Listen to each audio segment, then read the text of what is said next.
Heyo everybody, Haku here with my review for Tower of God chapter 284, so season 2 episode 204. This one was really good, mostly funny with the comedy stuff, but there was some really good action in there as well. So breaking it down part by part, starting off at the very beginning, we have where we left off kind of, with all the people bowing to Bomb and sort of like saying, you know, save us, all that kind of stuff, take down Kaiser, all of that.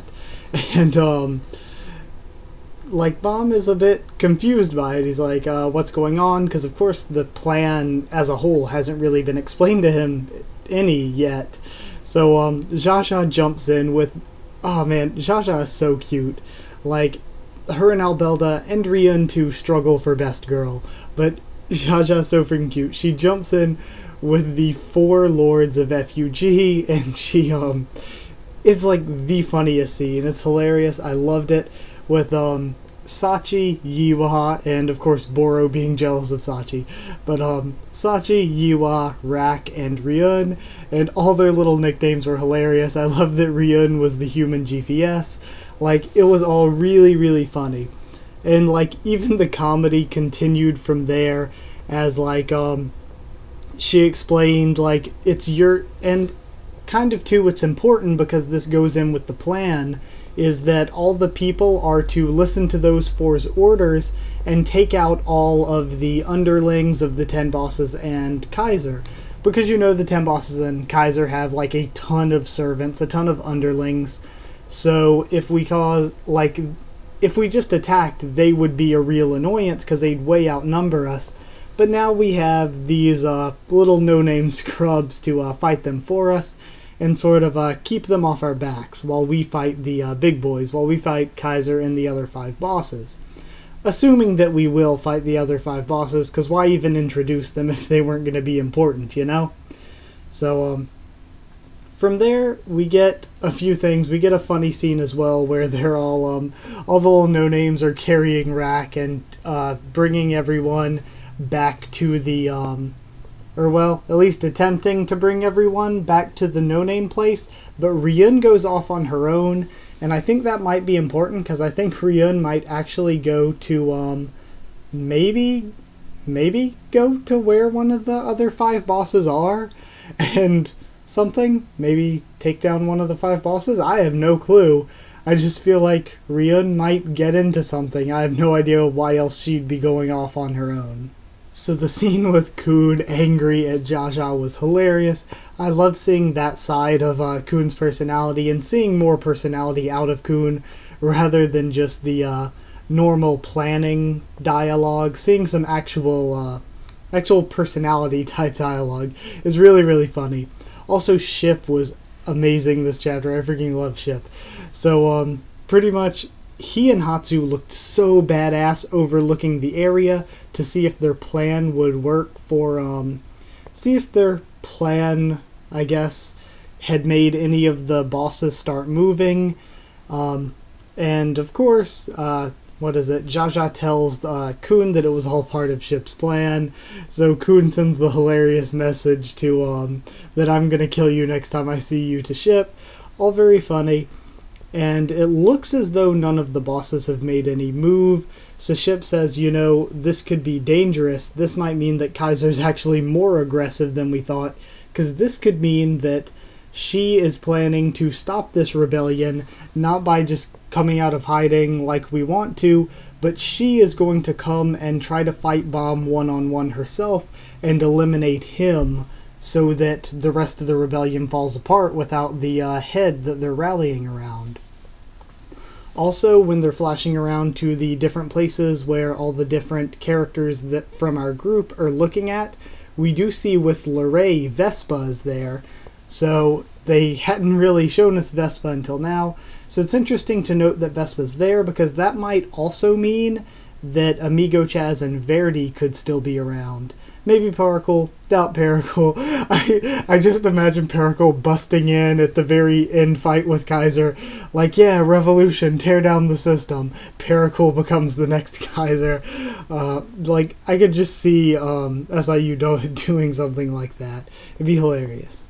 So the one-eyed dude we saw last chapter pretty much like jumps all over Bomb, begging and pleading him to kill Kaiser, and he explains like Kaiser's brutality, how Kaiser takes the women as slaves and makes the men fight each other to the death, and then ends up killing the winner of that anyway. So showing how Kaiser is a really, really brutal chick, but Kaiser's my kind of chick. I freaking love Kaiser, like especially this chapter. It was so good. So Kun throws the dude off of Bomb, and Kaiser shows up herself, and I freaking love Kaiser's personality. It's amazing. Like the way she's just so like smart and calm and like sort of making jokes about the situations, like, oh, did they go to the no-name area already? I wanted them to see Kaiser get taken down before their eyes. So I really, really loved actually seeing dialogue and conversation from Kaiser. It was so freaking good, and my hype's pretty real for Kaiser. So Jaja alerts Ship and Hatsu that Kaiser has shown up, so they throw Plan B into action and need to contact Andrasi for that. And basically the one-eyed dude goes just running at Kaiser and gets completely destroyed, instantly torn apart. Because apparently the rules, of course we already know, are either you can only fight Kaiser if Kaiser challenges you, or if you defeat all of the 10 bosses. So, yeah, like, apparently the Guardian, at least I'm taking Administrator here in this chapter to mean Guardian, since I don't think there's an actual legitimate Administrator for that area, since it's a independent station that rankers can't even go to. So I don't know why the Guardian, like, enforces those rules, like, makes anybody just burst apart and disappear if they try to attack Kaiser without the proper clearance. So it's really odd. I think there's still a lot more that we haven't found out about this station. But Kaiser challenges Bomb to a match, and she fights using some sort of invisible real inventory type of weapon. So sort of like I guessed, a really powerful fisherman with a really interesting item being the invisible weapon. Bomb decides, I can sense it, but I can't see it, so I can't fight like this long term or anything. I need to go in on the attack myself. And since he tries to do that, he gets just blocked by an armor inventory that of course looks super, super badass. So that's how they find out Kaiser is pretty much the Lord of Items, has a bunch of really powerful items, and the only way she could have got those is like with just a ton of money. An incredible, like, more than a normal 10 families person amount of money.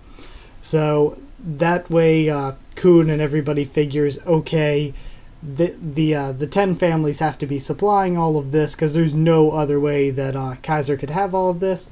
So it's interesting to show like how deeply the 10 families are involved with the whole structure of the Name Hunt station. So Bomb then activates the Thorn in a really, really badass scene, goes in for an attack. Kaiser also goes in for a really cool, like, wolf head looking attack. It was a really weird panel. But they both go in for their attacks, and then flash of pink light, Andrasi shows up between the two, stops them, and pretty much just runs away with Bomb, Jaja, and Kun. And that's it. So I'm assuming that, well, of course we find out kind of from their dialogue that the basic plan is now Bomb doesn't have to defeat the 10 bosses. Now he can come back and attack Kaiser at any time. He isn't going to get blown into nothingness for trying to attack Kaiser. And basically where I think we're going to go, of course, is that they're all going to regroup at the no-named area and talk out their plan, and then go for their assault on the 10 bosses and Kaiser. And I think more than just taking Kaiser's name, I think they're going to try to, like, I don't want to say make an example out of the place, but I do think they're going to try to tear down the Kaiser system as a whole. Because as we go through all this, I'm thinking that Kaiser isn't one person per se. I don't think it's like been this one chick for 1,000 years, never been defeated. Like, that'd be super, super cool, but for some reason, like, as we go along, I'm not thinking that. I'm thinking Kaiser is just the name that the strongest person at the top of their little slavery pyramid at the Name Hunt station goes by. So this chick is the current Kaiser. If she lost, there'd be a new Kaiser to replace her. Or maybe she'd pass it on to the next Kaiser. I have no idea. But I don't think it's been the one same person for 1,000 years. I think that is sort of another one of the secrets behind the whole Kaiser name hunt station hierarchy. And of course, we still know that Kaiser has something else up her sleeve, maybe another powerful item, from what different things SIU has said in his blog post, and also that Kaiser has an interesting bloodline, so maybe a princess, I doubt it, but possibly a princess, maybe from the 10 families. I still have absolutely no idea, because I don't know if saying she's a princess is going too far and saying, okay, that's a little bit too many princesses in our current storyline. So, honestly, not quite sure. But I think whatever the reveal is, it's going to be pretty cool. And next week, it seems like Indietta may get involved with things. This is one of those where I think a good portion of the chapter is probably going to be them regrouping and talking about the plan. But Tower of God chapters are pretty long, so they could do a bunch of other stuff that I probably can't even really predict right now. So as for this chapter, the comedy was really, really good. The comedy was amazing. And like I said in the live reaction, I wasn't super into this one at first, but after reading it a few more times, I like it more and more, and it's really grown on me a bit. I thought the action was pretty dang good. It was pretty good.